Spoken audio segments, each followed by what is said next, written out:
Bonjour à tous et bienvenue sur la première chaîne d'actualité quotidienne qui parle de NFT et de jeux blockchain. Vous le savez, c'est tous les jours, ça dure un petit quart d'heure et pour être sûr de ne rien rater, pensez à vous abonner à la chaîne et à activer la cloche. Cette vidéo est réalisée en collaboration avec le site d'information gratuit et dispo en français qui s'appelle Crypto News, et sur Crypto News vous retrouverez au quotidien de l'actu sur les NFT et sur la crypto, mais pas que. Il y a aussi des vidéos pour s'éduquer autour de la crypto, des comparatifs entre différents exchanges, différentes cryptos, des guides, les sorties des nouveaux projets, bref, pas mal de choses. Vous aurez le lien juste en dessous en description et merci beaucoup à Crypto News.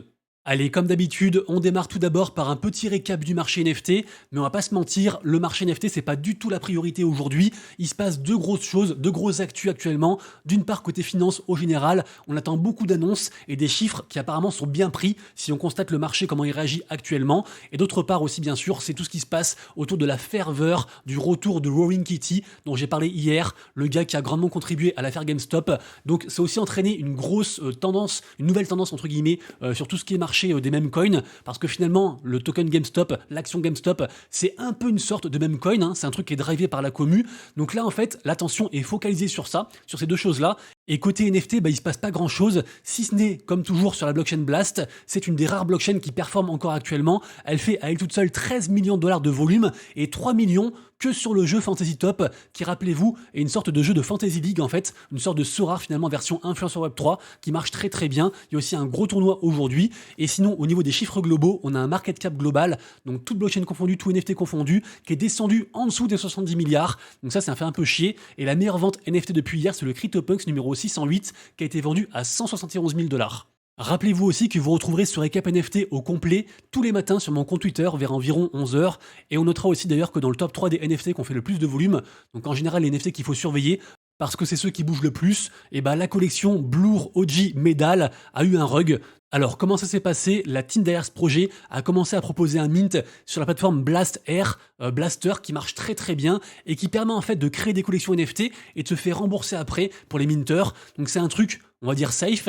Donc ils ont commencé à faire ça, et une fois que la collection a été disponible sur la marketplace Blur, en fait ils se sont airdroppés à eux-mêmes plein de NFT et ils ont dumpé ces NFT qui eux étaient pas remboursables à la gueule de ceux qui en fait faisaient des offres pour farmer les points de la marketplace Blur, parce que je le répète encore une fois, mais on attend un gros airdrop de la part de la blockchain Blast, notamment via ce qu'on appelle des gold points, et il y a 2 millions de gold points qui vont être redistribués aux gens en fait qui font de l'achat-revente et des offres sur la marketplace Blur. Donc c'est pour ça que cette collection-ci, qui est encore une fois des œufs, décidément les œufs, c'est souvent des projets d'arnaque, il faut se méfier. Donc ces œufs du coup ont été dumpés par milliers par la team, ils se sont fait plein d'argent, j'espère qu'ils se feront attraper, et donc ces œufs ne valent plus rien, ils sont à 0,0086 Ether.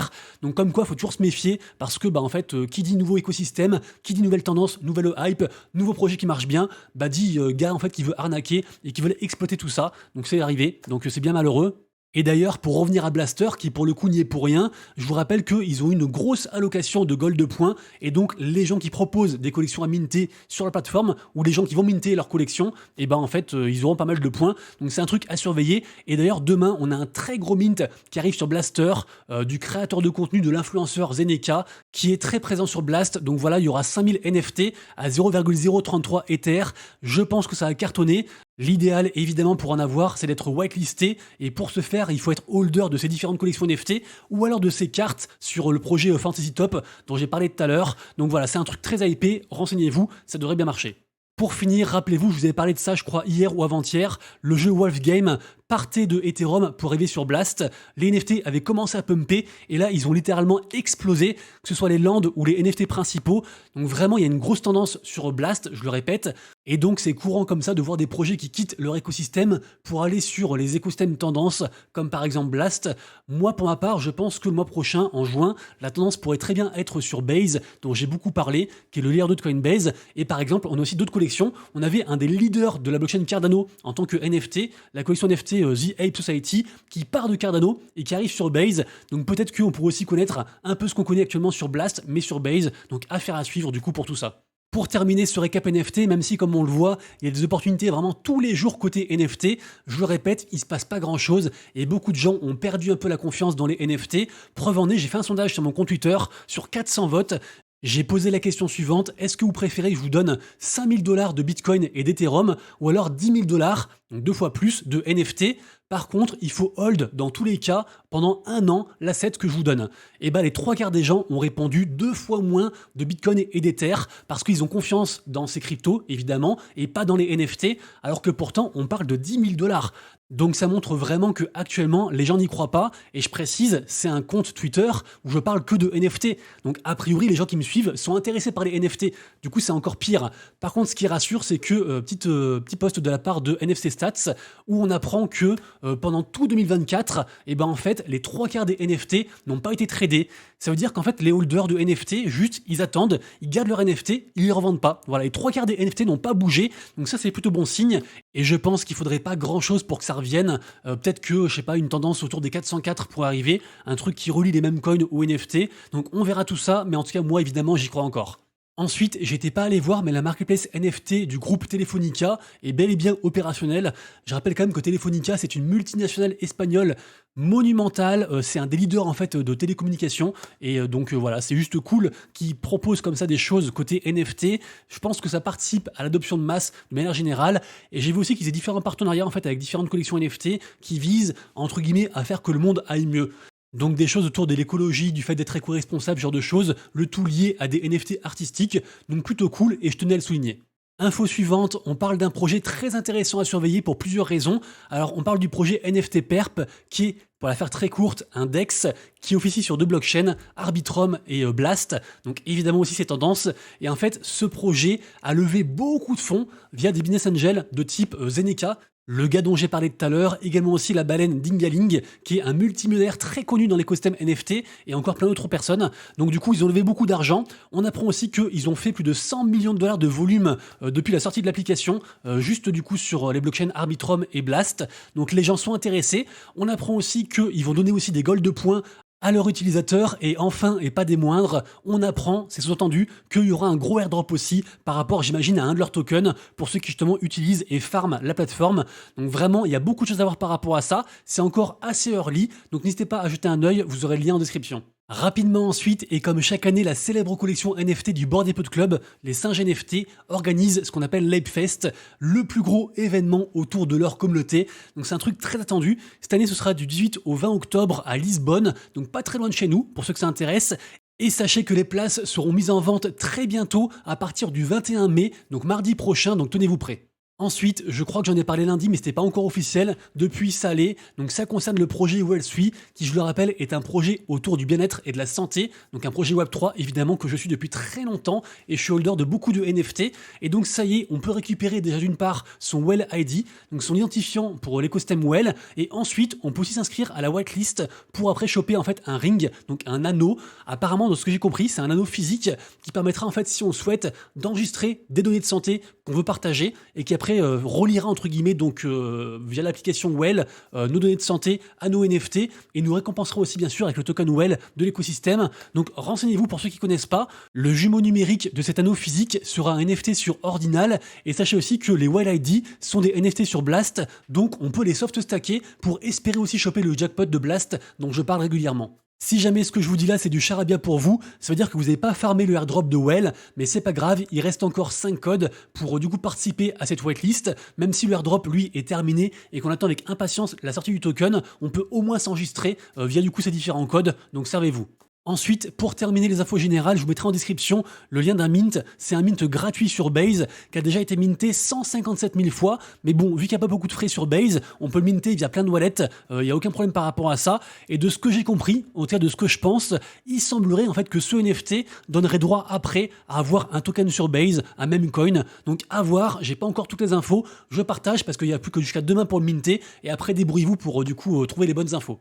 Sachez aussi que cette vidéo sera la dernière vidéo actu avant jeudi prochain. Je prends une semaine de vacances. Ça faisait très longtemps que ça m'était pas arrivé. Rendez-vous compte, ça fait 2 ans que je fais des vidéos tous les jours à part le dimanche. On est rendu à 725 vidéos. Donc c'est assez incroyable et presque 11 000 abonnés. Donc abonnez-vous. Le message est passé, après je dis vacances, mais en vrai c'est pas vraiment des vacances, c'est plus pour voir en fait si un pays pourrait me convenir. Vous le savez, j'avais fait un tweet à ce propos, j'en ai aussi pas mal parlé, je vais quitter la France pour plein de raisons différentes. Je vais d'ailleurs faire une vidéo qui devrait sortir je pense semaine prochaine par rapport à tout ça, pourquoi je quitte la France, qu'est-ce qui m'intéresse pas, etc. Qu'est-ce que je veux rechercher ailleurs. C'est vraiment une décision triste, mais je pense que c'est la meilleure décision pour ma famille. Et donc voilà, en fait dès demain, je partirai à l'aventure pour voir un pays.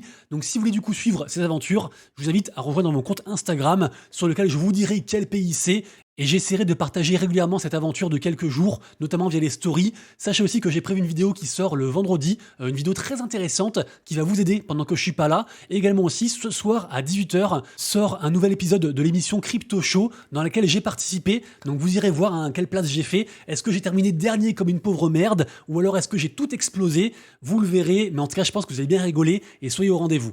Du côté des jeux blockchain ensuite, ça y est, ça sort et c'est sorti aujourd'hui, c'est disponible sur téléphone, sur tous les téléphones Android et iOS. Donc le RPG Guild of Guardian, ça faisait un moment qu'on l'attendait celui-ci. Donc grosse mise à jour, grosse sortie. Je rappelle aussi qu'ils ont débloqué pas mal de fonds pour récompenser les gens. On parle en millions de dollars. Donc vraiment c'est l'actualité du moment côté gaming. N'hésitez pas à télécharger le jeu et à tester tout ça. Également aussi sort aujourd'hui l'alpha 5 du projet Citizen Conflict, qui est donc un shooter qui est aussi un token. Donc j'imagine que les gens qui vont jouer seront aussi récompensés. En tout cas, je l'espère. Donc jetez un œil. C'est également aussi un gros projet. Ça, j'en ai aussi pas mal parlé hier, je crois, avant-hier et samedi aussi.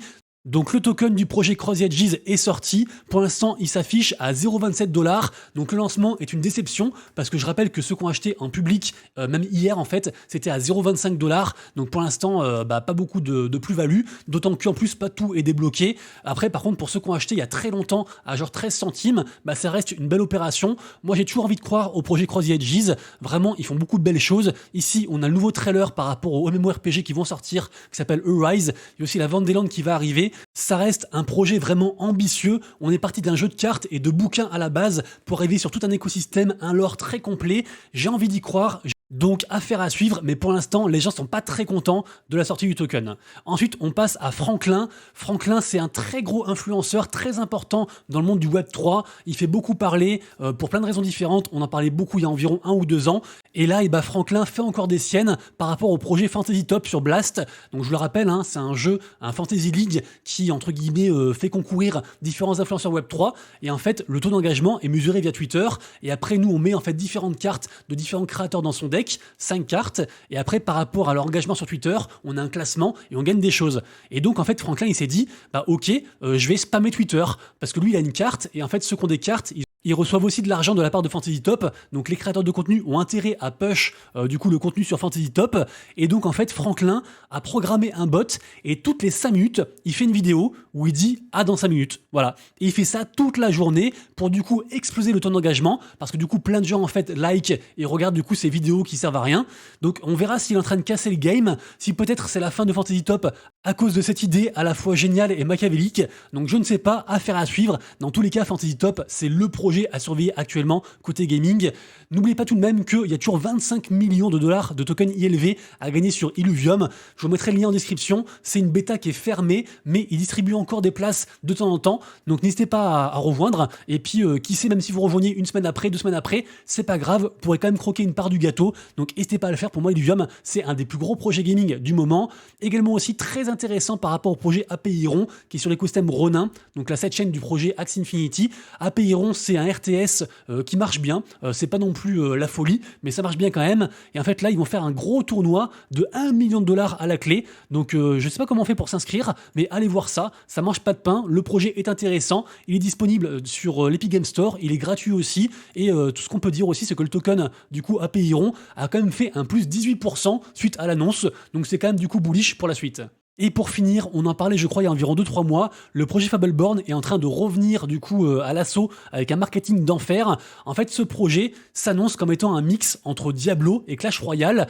Pour l'instant on sait pas grand chose, on a une petite vidéo qui fait évidemment beaucoup penser à Clash Royale, mais ce projet a quand même levé des dizaines de millions de dollars il y a pas si longtemps que ça, donc j'ai envie d'y croire, à surveiller, c'est encore early, et donc faites bien vos recherches. Merci à tous d'avoir suivi la vidéo, j'espère que je vous ai apporté un petit peu de valeur, et si c'est le cas bien sûr pensez à liker la vidéo, à vous abonner et surtout aussi à activer la cloche pour pas louper les vidéos qui vont arriver d'ici à ce que je revienne du coup jeudi prochain. Et puis écoutez, prenez soin de vous, de vos proches et de vos wallets, à tout bientôt, c'était Monsieur Rabbit, des bisous, ciao.